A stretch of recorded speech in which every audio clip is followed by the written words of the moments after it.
Yo, salut tout le monde, c'est Gata Valgar, j'espère que vous allez bien. Moi pour ma part, j'ai un petit peu la crève, j'espère que vous passez une bonne journée, j'espère aussi vous passez un très bon week-end. Aujourd'hui on se retrouve pour une nouvelle vidéo, donc on se retrouve pour le débrief du match Islande-France, match irlandais pour la 7ème journée de phase de poule des éliminatoires de l'Euro 2020, victoire de l'équipe de France, victoire courte mais efficace des Bleus sur le score de 1-0. Le seul buteur de cette rencontre c'est Olivier Giroud à la 66e minute de jeu sur penalty, et grâce à cette victoire l'équipe de France conserve sa deuxième place avec une égalité de points avec la Turquie, leader, qui a gagné son match contre l'Albanie. Et voilà, donc le prochain match sera contre la Turquie, et si on gagne contre les Turcs, on sera d'ores et déjà qualifié pour les phases de poule de l'Euro 2020. Voilà, donc on est qualifié pour l'Euro 2020 si on gagne contre la Turquie.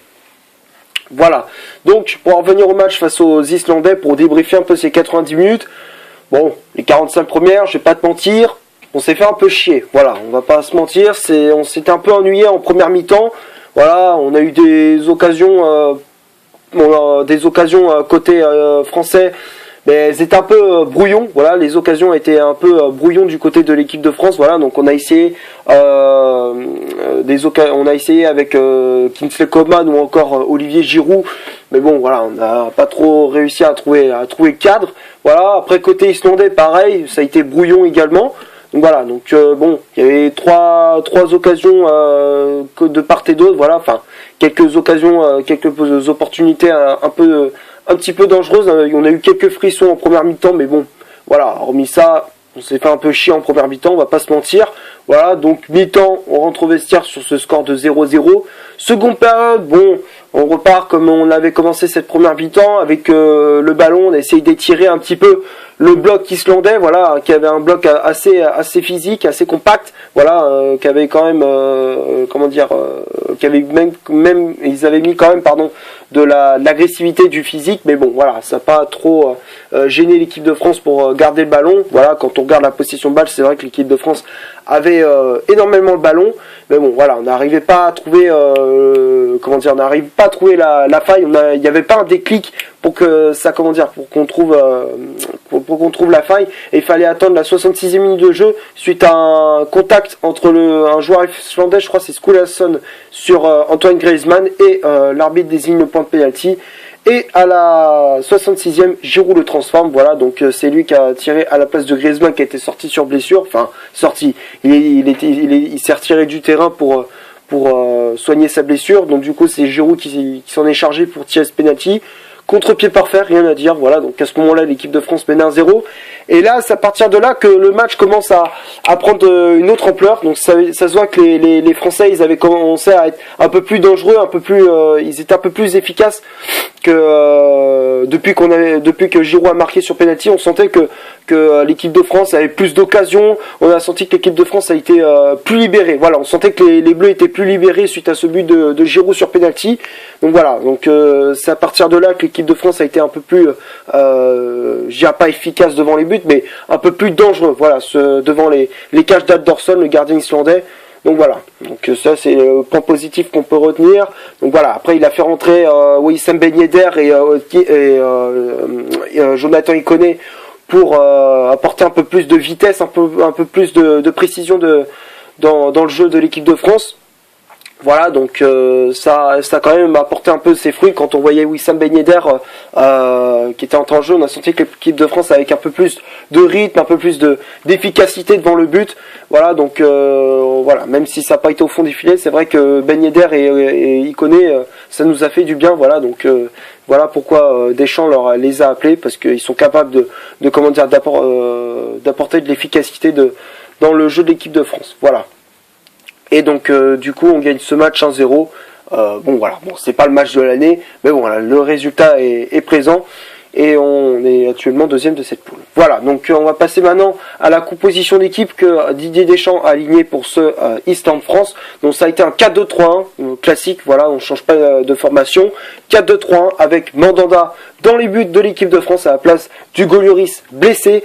La charnière centrale c'était Raphaël Varane associé à Clément Lenglet. Voilà, donc c'est une charnière centrale plutôt normale, voilà, comme c'était contre l'Andorre et contre l'Albanie. Lucas Digne, latéral gauche à la place de Lucas Hernandez, forfait à de dernière minute. Pavard, latéral droit. Sissoko et Tolisso devant la défense. Sissoko qui remplaçait Kanté blessé, voilà, donc il y a eu énormément de blessés dans cette rencontre, voilà, forfait de dernière minute, comme Hernandez ou comme je disais, comme je viens de le dire, N'Golo Kanté, voilà. Griezmann en numéro 10, Matuidi milieu latéral gauche, Kingsley Coman milieu latéral droit, et en pointe de l'attaque de l'équipe de France, c'était Olivier Giroud. Après les remplaçants, comme je disais, il y avait Wissam Ben Yedder qui était entré en jeu à la place de Olivier Giroud et Jonathan Iconé qui était entré en jeu à la place de Kingsley Coman. Voilà, donc pour la composition d'équipe, on va passer maintenant aux statistiques de cette vidéo. Donc on va commencer par celle de l'Islande. L'Islande, c'est pas terrible, voilà, bon, il n'y a pas grand chose à se mettre sous la dent, c'est ça ce que je voulais dire. C'est pas comment dire, brillant de la part des Islandais. 6 tirs au total, dont un tir cadré seulement, 29% de possession de balle, 284 passes au total, dont 65% de passes réussites, 12 fautes commises, 2 cartons jaunes, 0 carton rouge, une position hors jeu et 3 corners obtenus par les Islandais. Voilà, donc bon, c'est pas terrible, c'est pas brillant comme je disais de la part des Islandais. Et du côté de l'équipe de France, c'est 22 tirs au total, voilà, du côté des Bleus, dont 6 tirs cadrés, 71% de possession de balle, 696 passes, donc 86% de passes réussites, 6 fautes obtenues, voilà, donc 6 fautes commises, pardon, je veux dire, 3 cartons jaunes, 0 carton rouge, 2 positions de hors-jeu et 7 corners obtenus par les hommes de Deschamps. Voilà, donc pour les statistiques, quand on regarde, on se dit que bon, l'équipe de France a quand même a eu la possession du ballon. Donc voilà, on a énormément eu la possession du ballon, mais on n'arrivait pas à concrétiser nos actions. Donc du coup, c'était un petit peu le bémol durant cette rencontre. Mais bon, voilà, on va pas se mentir, ça a été plutôt compliqué de la part de nos Bleus devant les buts d'Aldorsson, le gardien islandais.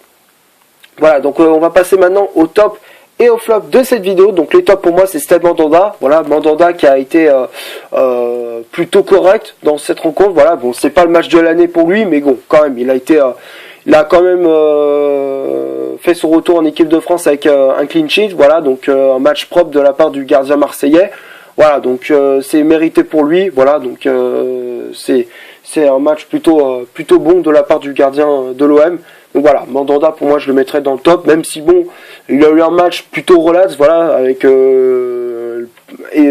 peu de tirs de la part des Islandais, voilà, donc beaucoup de tirs non cadrés. Donc voilà, donc Mandanda a eu beaucoup il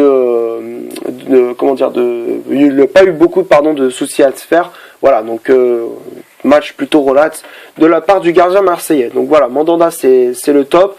Ensuite, Pavard, très bon match aussi, de la part de Benjamin Pavard. Voilà, Pavard qui a été très bon sur son côté droit. Voilà, même si dès la 10e minute de jeu, il s'était pris de vitesse par un joueur islandais, mais hormis ça, Pavard, il a été confiant. Il a apporté du plus à l'attaque de l'équipe de France offensivement. Voilà, donc il a aussi tenté quelques frappes de loin, mais bon, même si c'était pas cadré, pas forcément cadré, il a quand même tenté sa chance. Voilà, donc globalement, Pavard qui a fait un match plutôt correct. Voilà, donc Pavard c'est le top. Varane et l'Anglais, les deux très bons matchs aussi. Voilà, défensivement ils ont été très très bons. Voilà, donc franchement Varane très bon match aussi. Sur les coups de pied arrêtés, par moment il a été dangereux. Voilà, donc ça a été un match plutôt correct. Après l'Anglais aussi, très bon match, même si bon, on aurait aimé que le bloc soit un peu plus haut des fois, parce que c'est vrai que des fois le bloc il était un peu trop bas. Donc du coup, on laissait un peu trop de liberté aux joueurs islandais.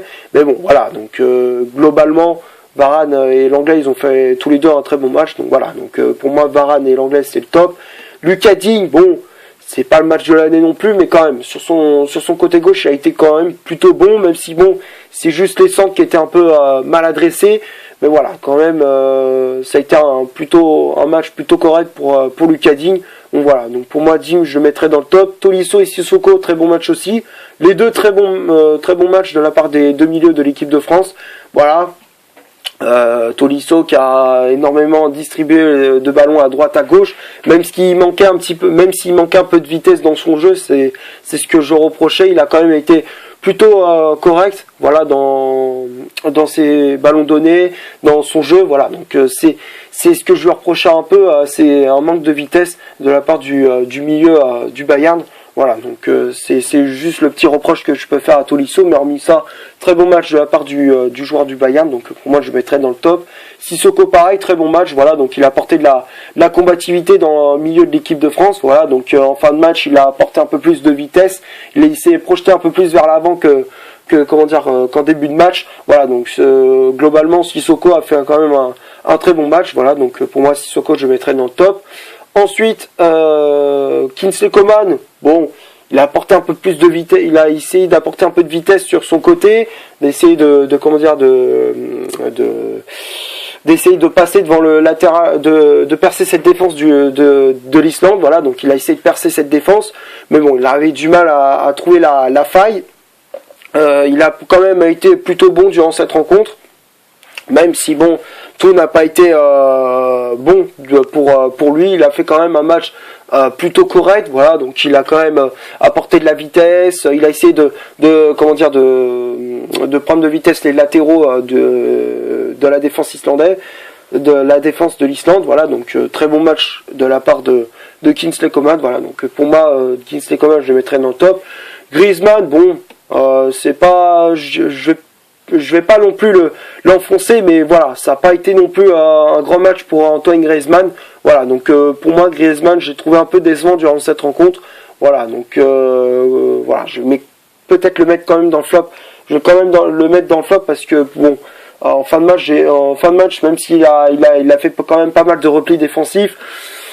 Offensivement, bon, ça n'a pas été le Griezmann qu'on connaît, quoi, qui apporte de la vitesse, qui distribue les ballons à droite à gauche, voilà, que genre ça joue en une touche de balle, voilà, donc c'est pas le Griezmann qu'on connaissait dans ce match-là, donc voilà, j'ai trouvé plutôt décevant Griezmann, donc pour moi Antoine Griezmann je le mettrais dans le flop. Giroud, bon, il a quand même apporté du plus quand même à la pointe de l'équipe de France, voilà, donc il a joué son rôle de numéro 9, voilà, donc il a été utile lors des déviations en pivot pour créer des décalages, il a quand même il a quand même pesé par moment sur la défense de la défense islandaise, voilà, donc quand même Giroud qui a fait quand même un match plutôt correct, voilà, donc pour moi Giroud je le mettrais dans le top, et les remplaçants Ikoné et Ben Yedder, les deux je les mettrais dans le top aussi, parce que j'ai trouvé bon, donc voilà, ils ont apporté un peu plus de vitesse et un peu plus de précision à l'attaque de l'équipe de France, Ben Yedder et Ikoné, et aussi j'allais oublier Blaise Matuidi, match pas terrible, voilà, Blaise Matuidi j'ai trouvé un petit peu décevant, voilà, dans ce match-là, même si bon, il a eu 2-3 occasions assez dangereuses en fin de match avec une frappe qui est repoussée par le poteau, mais bon, voilà, hormis ça, Matuidi, j'ai pas trouvé extraordinaire dans ce match-là, voilà, donc du coup je le mettrais dans le flop Blaise Matuidi. Donc pour moi les flops durant cette rencontre sont Griezmann et Matuidi. Voilà, donc c'est tout ce que j'avais à dire pour ce Islande-France, pardon. J'espère que la vidéo vous aura plu. Si c'est le cas, vous laissez un énorme like. Tu cliques ici pour t'abonner pour rien rater de mes vidéos. Tu cliques ici pour avoir une autre si tu le souhaites. Et moi, je te dis à la prochaine pour une prochaine vidéo. Ciao!